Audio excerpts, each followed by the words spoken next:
Can we just take a second and give a round of applause to all those Tesla and electric vehicle owners out there who live in a condo or apartment with no way of charging at home? Can we get like a golf clap emoji or something?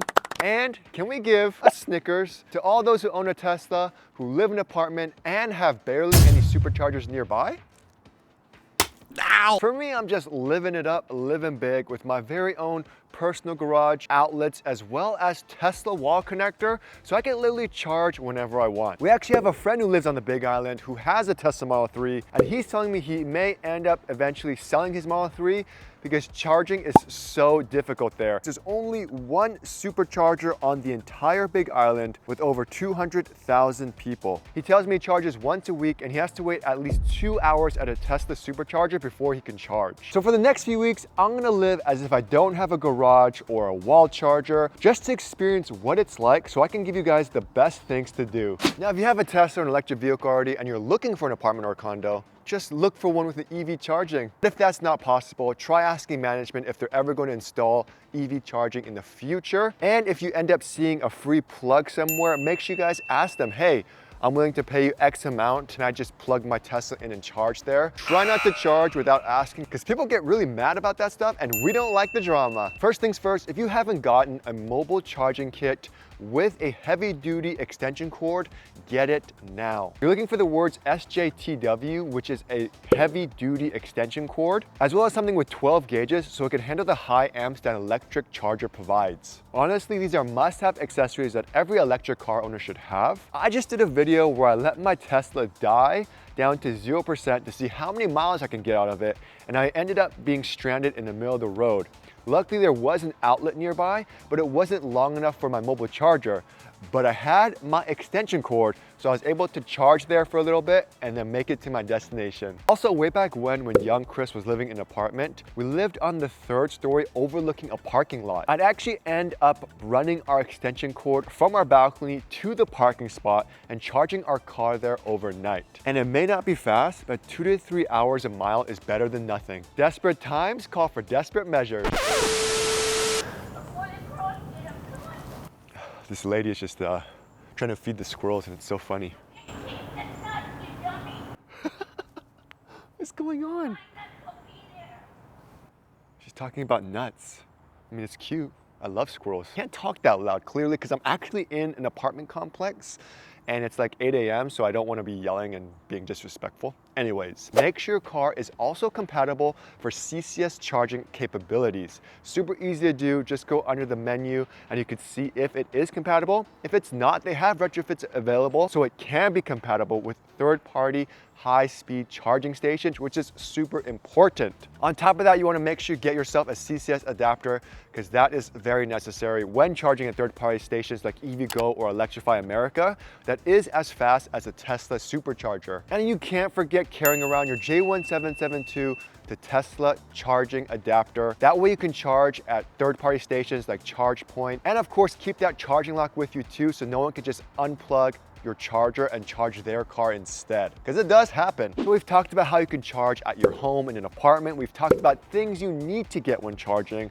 Let's talk about the apps you have to install on your phone to make your life easy. You honestly want to install these apps, create an account, insert your payment information.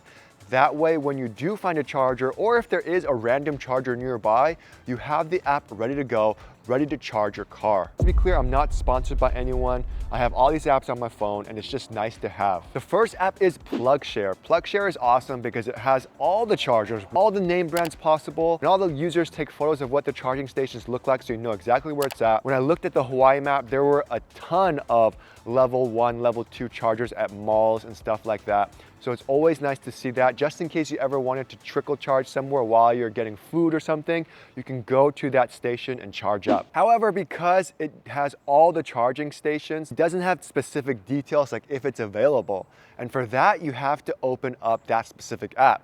So for instance, if you saw a ChargePoint charger in a mall and you wanted to charge there, you'd open up the ChargePoint app, look for that charger and see how many are available and if it's out of order or not. Other apps like a better route planner are great if you're ever planning a road trip or want to know details about how much range you'll have when you arrive somewhere. I have a separate video on how to plan a road trip with an electric car, so check that out. And while we're on the topic of apps, don't check your Tesla app 24/7 and constantly. A lot of people don't know this, but when you do check your app, it actually turns the car on if it's in a deep sleep, therefore draining your battery. And speaking of draining your battery, let's talk about the best charging practices. If you guys are new to Tesla or electric vehicles and you didn't know, the higher the charge rate or the higher you charge up your car, say like 95, 100%, the slower it takes to get there. Which means I could be charging from 10 to 40% in 15 minutes, but from 70 to 90%, it might take me like 40 minutes. But if you're trying to get every inch and every mile out of your battery, you have to leave your charger with as much battery and juice as possible. This means you're essentially gonna be at the charger longer. So I started this test November 3rd at 90%. Since then, I've driven almost 2 weeks. It is currently November 15th and I'm at 21%. Now, right now I'm at work. And so after I work, I'm probably gonna have to charge up somewhere. So I have to figure out where I'm gonna charge. In almost 2 weeks, you can see I drove 153 miles. I used 47 kilowatt hours of energy. The kilowatt energy is probably the most important thing because you could drive 2 miles but blast the heater 100% and floor it and use a ton more energy. And again, this is with chill mode on, Sentry mode is off the entire time. But overall, it's not too bad. Now we're gonna go ahead, check the PlugShare app and see if there's any chargers nearby my work. I have a nice little charging folder. We're gonna open up PlugShare. So when I zoom out, you can kind of see where all the chargers are. So sometimes it does tell you if it's available. However, because it's a third-party app, it may not be as accurate. So there is one here that we like. So we're gonna go and click it. So if we go here, we know exactly which one it is. Even has photos and stuff. Then I'm gonna go to my ChargePoint app. So it says 1 out of 2 available, and the other J1772 charger is available. So PlugShare says one of them's taken, but on the actual ChargePoint app, it says that it's not taken and it is available. So we're gonna go ahead and charge there. So I'm gonna be using the J1772 plug just to see how long it's gonna take me to get from 20% to 90%. Now that's why it's really important you guys carry around your J1772 adapter. And of course, you need to carry around that charging lock. But some people were asking, how do you do it? So it's very simple. For this one, it looks like the plug is actually broken. So ideally, there's supposed to be a clip here and it clips onto the lock. But this is completely broken, as you can see. And at the top, it tells you what the number is, TMP L2E04. And as you can see right there, it says what you're doing. And then you just plug in and start charging. Start charging. So now it says unable to charge, vehicle connection issue. So it didn't work for me. So when I went to the charge point, that's why I read the reviews first. Charger on the far right is still broken. Clip on the handle is broken. Right far station clip is damaged, does not work. So bad luck charging. So now we have to find another charger to go to. And another one. These Teslas not know how to park, Jesus. My booty is too big. So the beauty is there's lots of chargers nearby. So I found another one like 3 minutes away. So with this one, because it actually works, you can't take it out until you pay. Now, one thing to note is because there's 2 of them, it's gonna actually reduce the charge rate even further. Looks a little different, but I'm actually using the EVgo app because I have EVgo credits. So now I'm gonna press start charging. You heard that? So now it's gonna unlock for me so I could take it out. All right, so now we're gonna plug it in. It's gonna take me 13 hours to go from 18% all the way to 90%. But okay, now it says 13 hours and 50 minutes, almost 14 hours. This is what I mean. If you don't have a lock and someone parks next to you, they could just take this out and then charge their car. So depending on how far away you are from the closest charger, you may end up needing to charge your car to 95 or even 100%. Now, I'm gonna say this right now, if you're at one Tesla supercharger and there's no other nearby and there's like 50 people waiting for you, don't charge your car to 100 or 95% because you're gonna be charging there forever. And people are gonna get really, really mad because they're just gonna be waiting there for the longest time while you charge up like 5% in 30 minutes. Just charge up to the 80%, then find like a J1772 charger or something else nearby and then charge that way. Or just go to the Tesla supercharger really early in the morning, juice up. That way no one's waiting and it doesn't really matter. And depending how far away you live, all that battery and range you gained, you're just losing that because you went to a charger to charge. This way, let's say you charged up to 95% and you came home with 90%.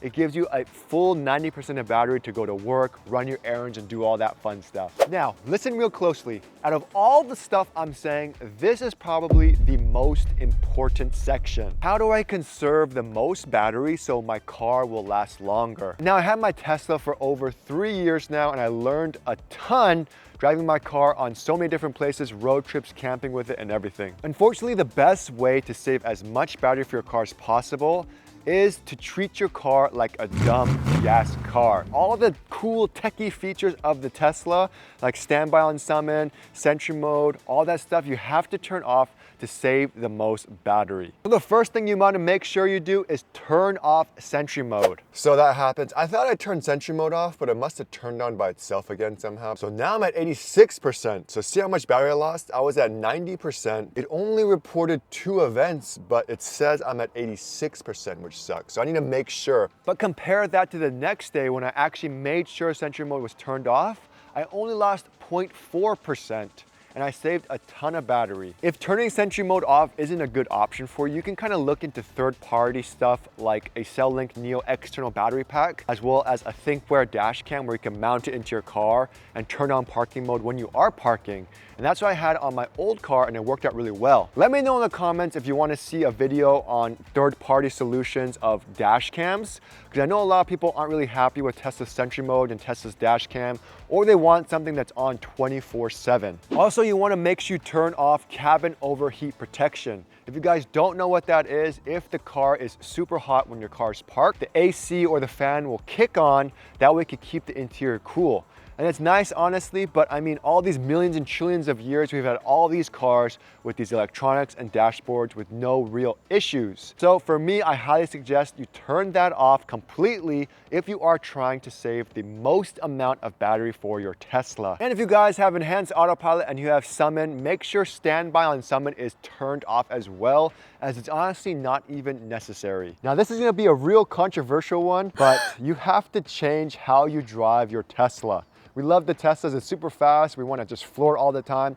But you can't do that if you're trying to save battery. So the first thing you gotta do, turn on chill mode. Chill mode basically means that you're just making the throttle not as sensitive. So when you push on the accelerator, you just accelerate a little bit slower than if it was off. And that's great because it really helps save battery. One thing, especially if you live in an apartment or a condo, I realize is that you have to park outside. That means your car is exposed to different heat and cold temperatures, meaning your tires are probably gonna lose air quicker than if you were in a more controlled environment like a garage. So every month, just go to the service tab, check your tire pressure, keep a portable air pump with you and pump that baby up. For me, I recommend 3 to 4 PSI on top of what is recommended on cold tires. And cold tires just means on tires that haven't been driven for a few hours. This is super important because if your tire pressure is too low, physics, right? I mean, I don't know physics, but increased drag, increased rolling resistance means more energy consumption and decreased battery life. One thing you can do that really helps is to check your energy tab while you're driving. It's all updated in real time.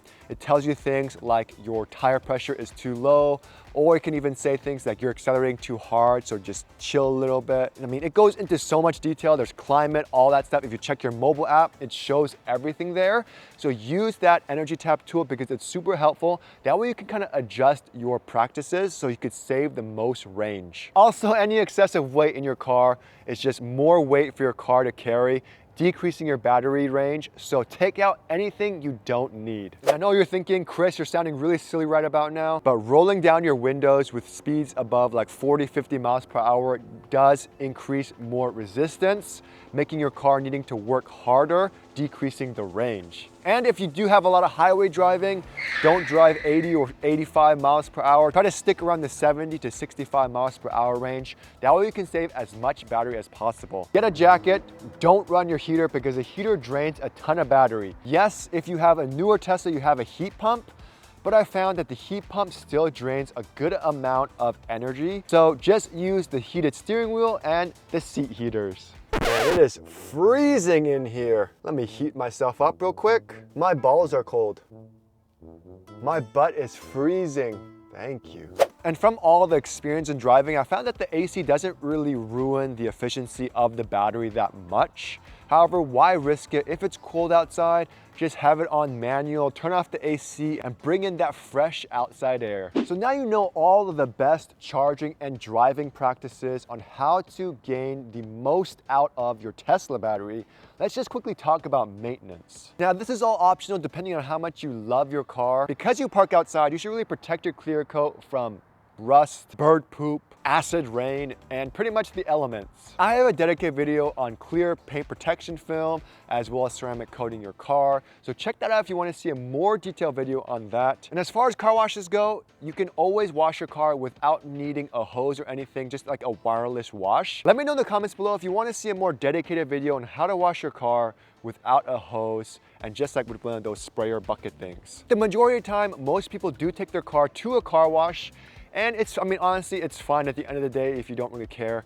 But if you do care, try to go to a touchless one because the touchless ones only use water to spray the car down. So as long as you follow all these practices, living in an area with a Tesla with only one supercharger in the entire state isn't that bad of a thing. But unfortunately, the world just isn't ready for electric yet. If that honestly seems like too much work, maybe you guys consider getting like a hybrid option or something where it has more miles but still gas, just in case you can't charge. What do you guys think? Too much work? Let me know in the comments below. Thanks so much for watching, and I'll see you guys next time.